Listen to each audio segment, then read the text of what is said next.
1절을 보세요. 1절 보시면 안식 후 첫날 새벽에 이 여자들이 그 준비한 향품을 가지고 무덤에 가서, 자, 유대인들의 안식일 개념은 오늘날 우리 캘린더로, 오늘 달력으로 말하면 금요일 저녁 6시부터 그 다음 날인 토요일 저녁까지예요. 유대인들이 지키는 안식일 개념입니다. 그러니까 안식 후 첫날이라고 한다는 것은 뭐예요? 우리 달력으로 계산하면 주일이 돼요. 주일이. 이것을 계기로 해서 우리 크리스찬들은 유대인의 안식일이 아닌 주님 부활하신 주일날 예배를 드리게 된 것이죠. 다 이해가 되시죠? 자, 안식 후 첫날 새벽에 한 무리의 여자들이 예수님의 무덤으로 갑니다. 그러니까 여러분들이 2000년 전 이 예수의 스토리를, 부활의 스토리를 목사님이 쫙 얘기를 해줄 때 여러분도 몰입을 해야 돼. 같이 상상을 하고 그 장면을 생각하면서. 자, 1절에 보니까 그들은 준비한 향품을 가지고 무덤에 갔다고 했어요. 이 여인들은 예수님의 십자가 사건을 끝까지 목격한 사람들이에요. 그러니까 예수님이 무덤에 매장되는 그런 순간까지 다 지켜본 사람들이죠. 그러니까 이 여인들의 마음속에는 안타까움이 있는 거야. 안타까움이, 인간적인 안타까움. 그 당시 귀한 사람이 돌아가셨을 때는 세마포를 정성껏 한 겹 한 겹 향유를 바르면서 이 시신을 매장해야 되는데, 급히 서둘러서 아리마대 요셉이 급히 서둘러서 빌라도에게 가서 예수님 시신을 가져다가 서둘러서 매장하는 것을 보고 이 여인들의 마음이 아팠어요. 예수님은 귀하신 분이잖아요. 할렐루야. 그래서 우리가 좀 더 제대로 해드려야겠다. 그런데 그 다음 날이 안식일이니까 이틀을 꼬박 기다렸다가 오늘 아침, 주일 아침에 달려 나온 것이죠. 구체적으로 이 여자들이 누구예요? 10절 말씀 보세요. 이 여자들은 막달라 마리아와 요한나와 야고보의 모친 마리아라, 또 그들과 함께한 다른 여자들도 이것을 사도들에게 알리니라. 여인들의 한 무리가 온 거야. 막달라 마리아의 이름이 먼저 나오죠. 이 막달라 마리아는 주님과 함께한 여인들 중에서 끝까지 가장 적극적으로 헌신하였던 여인 중에 대표였어요. 사실은 막달라 마리아가 여러분 신분적으로 매우 비천한 사람이었어요. 7 귀신에 들려가지고 고통받으면서 방황하던 여인이 예수님을 만나서 치유를 받습니다. 그리고 나서 이 막달라 마리아의 인생이 변해요. 그 다음부터 이 여인은 항상 성경의 복음서에 보면 주님께 헌신하는 최전방에 항상 이 막달라 마리아가 나오게 되죠. 수많은 사람들이 주님으로부터 병고침을 받았지만 그때뿐이었어요. 근데 끝까지 주님께 은혜를 갚으면서 주님께 예배하는 사람은 별로 없었어요. 그런데 마리아가 그런 사람이었다라는 것이죠. 누가 마리아한테 어떤 직분을 준 것도 아니에요. 명예를 준 것도 아닙니다. 그런데 마리아는 그냥 주님이 좋아서 끝까지 주님과 함께 한 거예요. 사랑하는 여러분, 은혜를 체험한 사람은 시키지 않아도 이런 파격적인 헌신을 하는 거예요. 할렐루야. 교회에 쓸 사람이 없다, 교사할 사람이 없다, 성가대 할 사람이 없다, 일꾼이 없다, 한국교회에서 자주 목격되는 현상 중에 하나인데, 저는 그런 논리로 사람을 찾으면 없어요. 그런 논리로 사람을 찾으면 없어. 은혜 받으면 주님께 내가 자원하여 헌신하게 되어 있다라는 것입니다. 할렐루야. 마리아는 은혜 받은 사람이었어요. 마리아는 주님이 골고다로 올라가시던 그때, 그리고 십자가에 못 박히시던 그 시간에, 그리고 주님이 무덤에 안치되던 그때까지 십자가의 주님에게서 시선을 떼지 않았다라는 거죠. 그렇기 때문에 그녀가 부활의 첫 증인이 될 수 있었다라는 것입니다. 자, 이 여인들이 이제 무덤에 도착합니다. 2절을 띄워주세요. 돌이 무덤에서 굴려 옮겨진 것을 보고, 여러분, 이 유대인의 무덤은요 좀 특이해요. 돌무덤이야. 여러분 한국사 배울 때 널무덤, 돌무덤 이게 나오죠? 자, 이 무덤은 바위를 뚫어서 만든 공간에 굴을 내가지고, 굴을 파서 그 공간이 생기면 거기다가 시체를 눕힙니다. 그리고 나서 커다란 돌을 굴려서 막아버려요, 무덤 입구를. 근데 이 커다란 돌이 장정 5-6명 정도 달라붙어서 옮길 수 있을 정도의 아주 무거운 돌이었어요. 한 1톤 정도 되는, 무게가 되는 엄청난 돌이었습니다. 게다가 그 돌 위에는 로마의 인이 찍혀 있어요. 로마 총독의 인이 찍혀 있단 말이에요. 그러니까 로마 제국 시대에 로마의 봉인이 찍혀 있는 것을 여러분 누가 건드리면 그는 어떻게 될까요? 극형에 처해지는 거죠. 게다가 그것도 모자라서 로마 경비병들이 그 무덤에 겹겹이 보초를 서고 있어. 그러니까 마가복음에 보면 여인들이 무덤으로 가면서 이 걱정을 하는 거야. 누가 우리를 위해서 그 돌을 굴려줄까? 이 걱정을 하고 가는 거죠. 그런데 막상 와보니까 돌이 굴려져 있는 거예요. 사랑하는 여러분, 우리가 하나님의 일을 할 때요, 우리가 무슨 힘으로 하지 걱정을 많이 합니다. 인간적인 생각 많이 해요. 그런데 중요한 건 여러분 믿음이에요. 믿음이고 헌신입니다. 돌은 하나님이 굴려놓으세요. 할렐루야. 여러분 한번 따라하세요. 돌은 주님이 굴려놓으신다. 자, 사역은 돈 많고 힘 있고 인맥이 있어서 하는 게 아닙니다. 헌신한 사람에게 하나님이 부어주시는 거예요. 가서 보니까 돌이 옮겨졌는데 이 돌은 그냥 옆으로 이렇게 구르는 게 아니라 누가 건드려서 옮겨 놓았다는 표현이 마태복음에 나옵니다. 마태복음 28장 2절을 한번 보세요. 큰 지진이 나며 주의 천사가 하늘로부터 내려와 돌을 굴려내고 그 위에 앉았는데, 돌을 누가 굴려냈어요? 천사가 굴려냈죠. 그러니까 여인들은 단순히 돌이 옮겨져 있는 현장을 목격한 게 아니라 천사가 그 돌을 옮기는 과정을 다 목격한 거예요. 그래서 이 여인들은요 진짜 목격자야. 진짜 부활의 증인인 거야. 그리고 천사가 그 돌 위에 앉았대요. 무덤의 입구를 막았던 돌 위에 천사가 앉았다는 것은 죽음을 이기신 하나님의 영광을 선포하는 거예요. 자, 3절을 읽습니다. 자, 3절 시작. 들어가니 주 예수의 시체가 보이지 아니하더라. 자, 그녀들은 천사가 이 무덤을 여는 것을 보고 한번 놀랐고, 또 그 안에 들어가 보니까 예수님의 시신이 없는 것을 보고 또 놀라게 됩니다. 무덤 문이 열리고 예수님이 나오신 게 아니고 돌문이 열리고 여인들이 들어가 보니까 이미 예수님의 시신은 그 자리에 없었다라는 것이죠. 그러니까 예수님은 열린 무덤으로 나오신 게 아니라 닫힌 무덤으로 이미 나오신 거예요. 이해가 되죠? 이 미스테리를 이해하려면 부활하신 주님의 육체가 우리의 몸과 다르다는 것을 알아야 돼요. 요한복음 20장 19절. 자, 시작. 이날 곧 안식 후 첫날 저녁 때에 제자들이 유대인들을 두려워하여 모인 곳의 문들을 닫았더니 예수께서 오사 가운데 서서 이르시되 너희에게 평강이 있을지어다. 자, 예수님 부활을 죽으시고 제자들은 한 곳에 모여서 덜덜덜 떨고 있어. 우리도 어떻게 되는 거 아니야? 제자들이 모여서 다 떨고 있는데 부활하신 주님께서 그 안에 벌써 들어와 계셨다라는 거죠. 그 말은 무슨 말이에요? 예수님은 문으로 들어오실 필요가 없다라는 거예요. 부활하신 주님의 육체는 우리의 몸과는 달라요. 이 부활체는 달라. 하늘의 영광을 입은 이 4차원적인 이 육체는 우리와 똑같이 볼 수 있고 만질 수는 있어요. 그리고 식사도 하는 몸이었어요. 동시에 이 땅의 시간과 공간의 제약을 받지 않는 아주 신비적인 부활의 몸이었다라는 것이죠. 그래서 우리도 언젠가는 우리가 부활해서 천국에서 입게 될 그 새 육체가 바로 주님의 그 몸이라는 사실이에요. 그러니까 여러분들 궁금증이 하나 풀렸죠? 우리가 죽어서 부활하면 어떻게 될 것인가? 주님의 몸처럼 됩니다. 이게 부활체예요. 그래서 주님께서 그 새 육체로 무덤의 그 큰 돌을 그대로 통과해서 나가신 것이죠. 자, 천사들이 이제 부활의 소식을 이 여인들에게 전해줍니다. 구체적으로 누가복음 24장 4절을 보세요. 이로 인하여 근심할 때에 문득 찬란한 옷을 입은 두 사람이 곁에 섰는지라.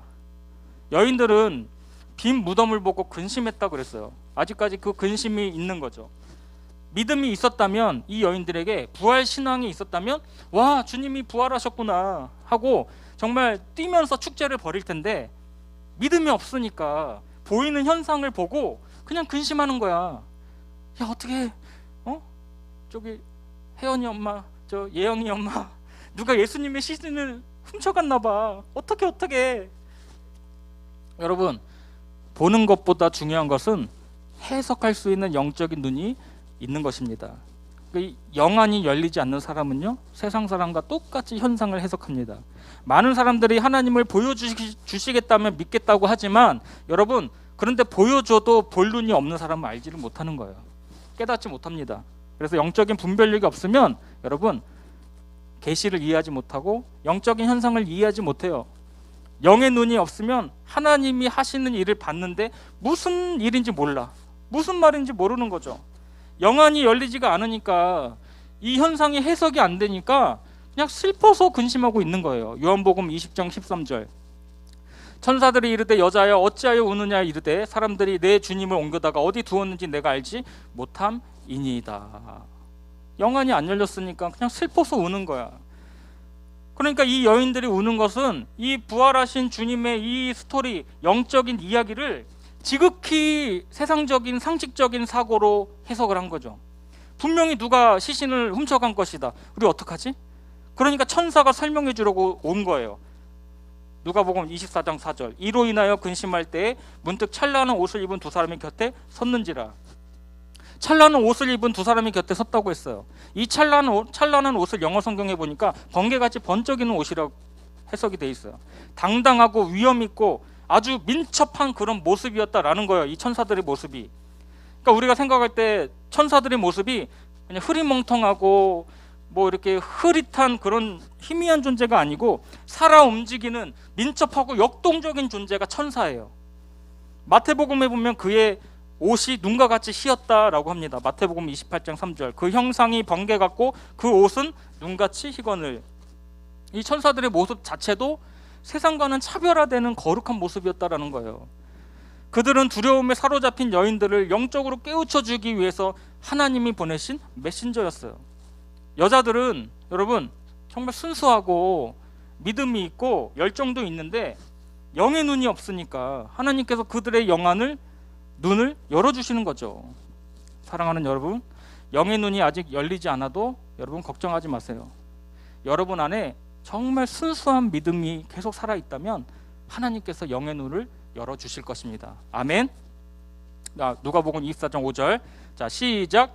여자들이 두려워 얼굴을 땅에 대니 두 사람이 이르되 어찌하여 살아있는 자를 죽은 자 가운데서 찾느냐. 자, 이 질문 속에 하나님의 책망이 들어가 있습니다.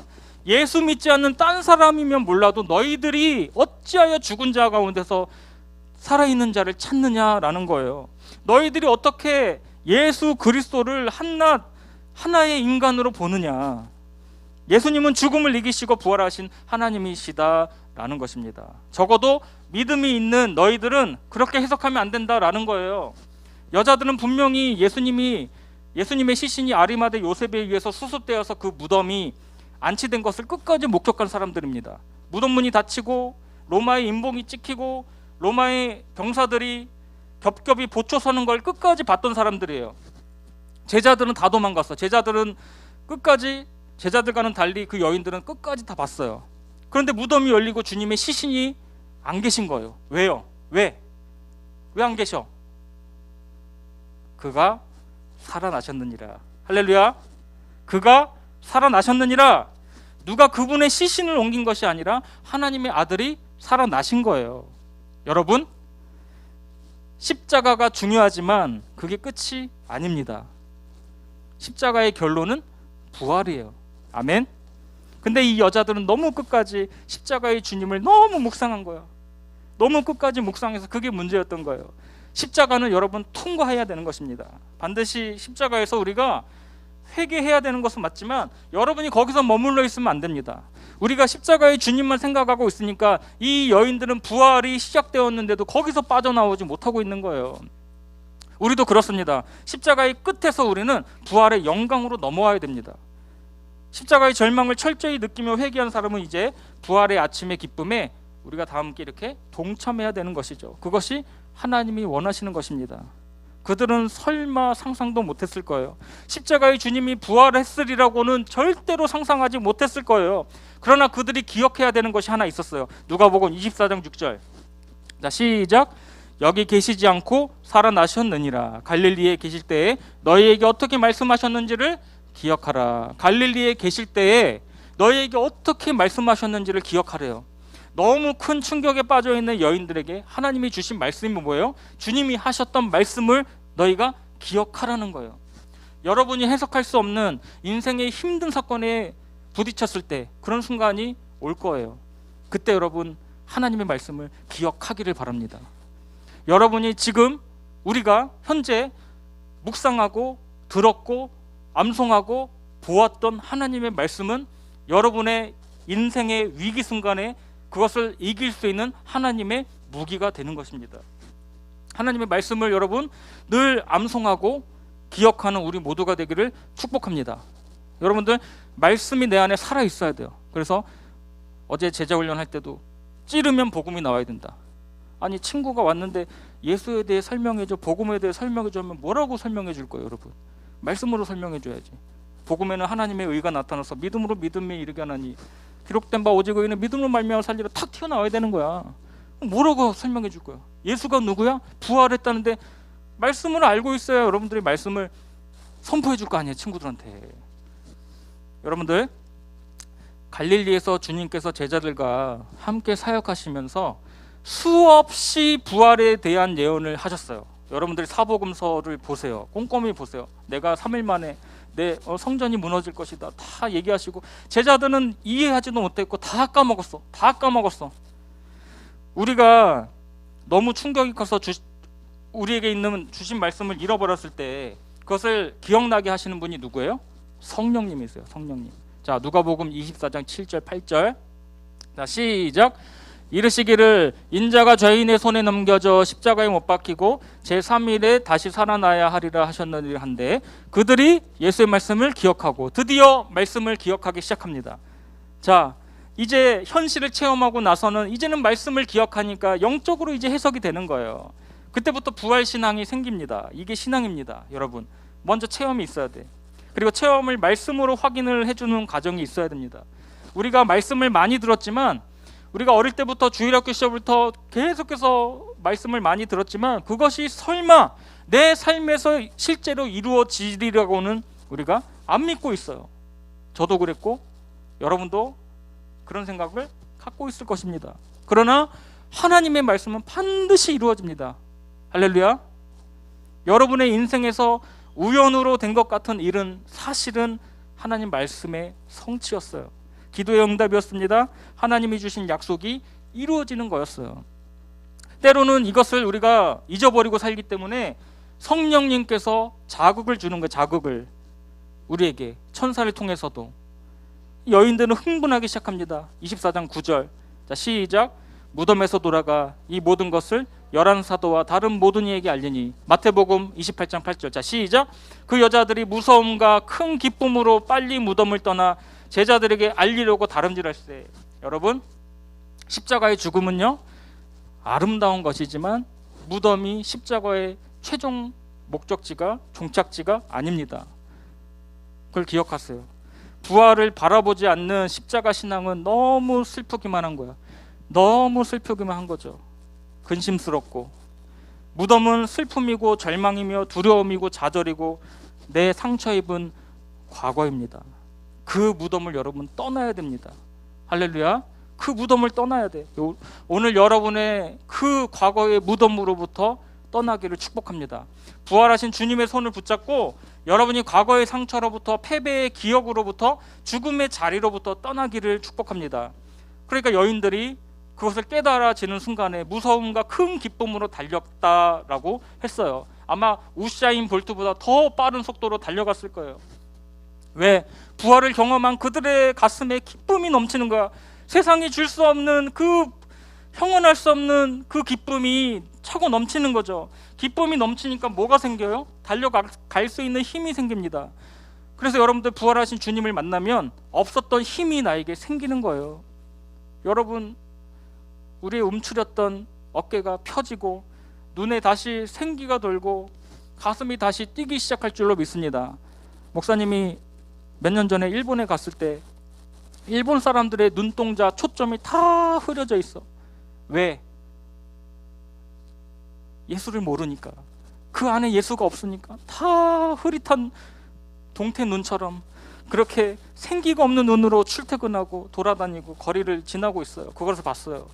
그러나 우리 부활의 예수를 영접한 예수님을 우리가 모시고 내 안에 살고 있는 이 사람은 여러분 없던 힘이 생기고 우리 눈이 초롱초롱 맑아질 줄로 믿습니다.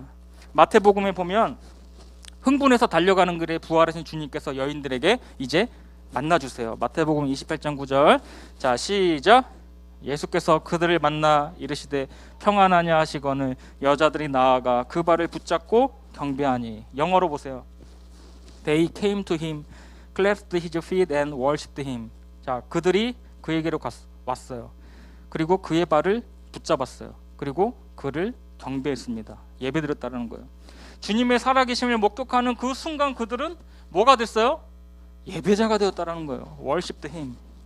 오늘 우리의 예배 가운데 여러분 주님의 살아계심을 확신하세요? 할렐루야. 그렇다면 우리의 예배가 살아있는 거예요. 부활하신 주님을 믿는 그 확신에서 열정이 나오는 거예요. 목사님이 인터넷 아이디가 20년째 쓰고 있는 닉네임이 열정의 비전 메이커입니다. 열정의 비전 메이커 20년 동안 쓰고 있어요. 이 애칭은 결코 포기할 수 없는 애칭이야. 열정의 비전 메이커. 이게 책 제목이었어요. 당시 남가주 사랑의 교회, 지금은 사랑의 교회 담임 목사님이신 오정일 목사님이 쓰신 책이 열정의 비전 메이커라는 책이 목사님 20살 때 은혜를 받고 내가 열정의 비전 메이커를 내가 써야겠다. 이 애칭을 지금도 쓰고 있습니다. 여러분, 부활하신 주님을 믿는 그 확신에서 힘이 나옵니다. 인생을 우리가 뛰어갈 수 있는 힘이 나와요. 그리고 우리가 결국은 예배자가 됩니다.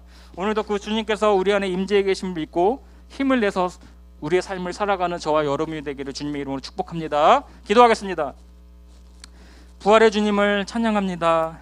오늘도 살아계셔서 우리를 다스리시는 하나님, 부활의 기쁜 소식을 전한 여인들같이 우리도 부활의 기쁜 소식을 세상에 전하는 메신저가 되게 하옵소서. 오늘도 살아갈 힘을, 용기를 더해 주시고 주님을 향한 열정과 헌신을 다해 주님을 예배하는 우리 고등부 친구들이 될 수 있도록 역사하여 주시옵소서. 감사드리며 예수님의 이름으로 기도드립니다. 아멘. 자, 우리 찬양하겠습니다.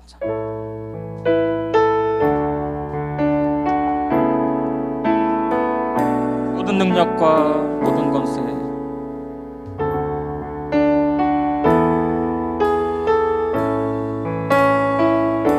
모든 능력과 모든 권세, 모든 것 위에 뛰어나신 주님, 세상이 측량할 수 없는 지혜로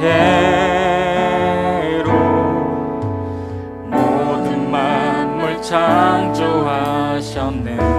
모든 나라와 모든 보좌, 이 세상 모든 경이로움보다, 이 세상 모든 값진 보물보다 더욱 귀하신 나의 주님, 십자가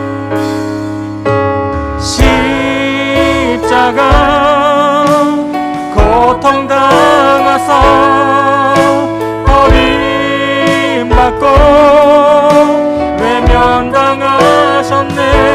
짓밟힌 장미꽃처럼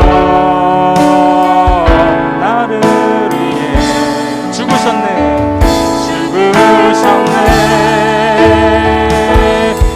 우리 한 번 더 찬양할게요. 모든 능력과 모든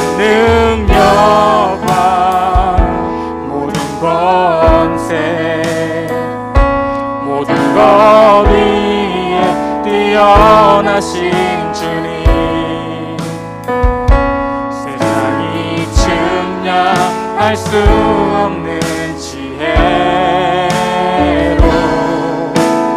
모든 만물 창조하셨네. 아멘. 모든 나라와 모든 보좌,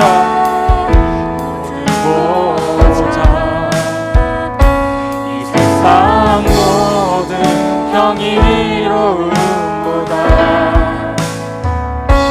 이 세상 모든 값진 보물보다 더욱 귀하신 나의 주님, 더욱 귀하신 나의 주님, 십자가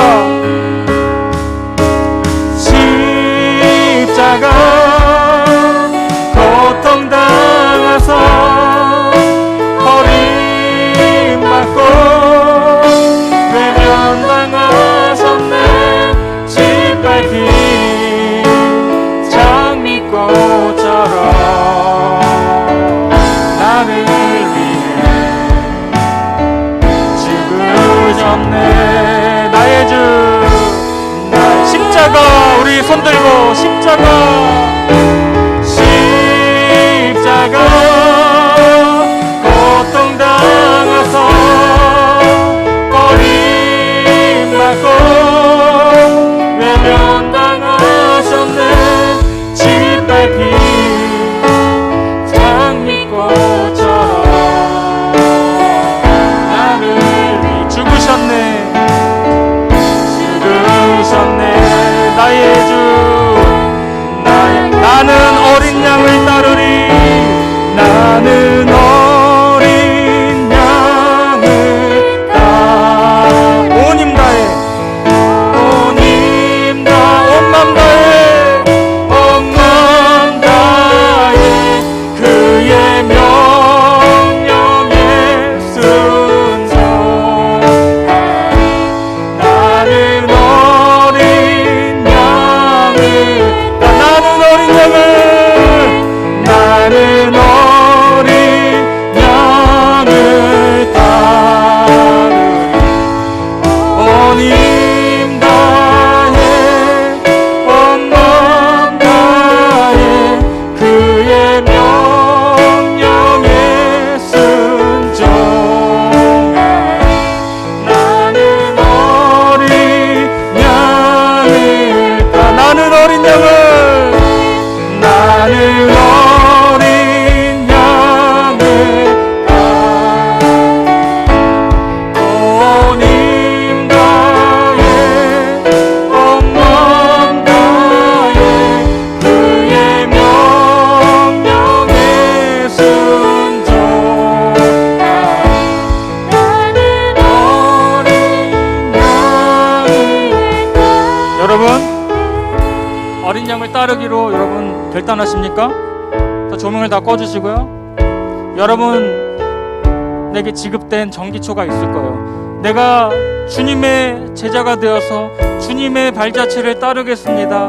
나는 어린 양을 따르겠습니다. 나는 어린 양의 음성에 순종하며 따르겠습니다 라고 결단하는 친구들은 전기초를 켜고 일어나서 같이 이 찬양 부르며 나아가겠습니다.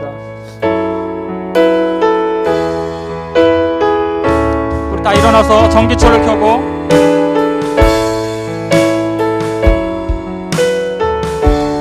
우리 함께 이 찬양합니다. 나는 어린 양을, 나는 어린 양을, 나는 어린 양을 따르리. 온 힘 다해, 온 맘 다해 그의 명령에 순종하리. 나는 어린 양을 따, 우리 손들고, 나는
하나님께 영광의 박수 올려드리겠습니다. 그런 큰 함성과 여러분들 열정을 다해서 우리 하나님께 감사와 찬양의 박수를 계속해서 자 10초간 박수.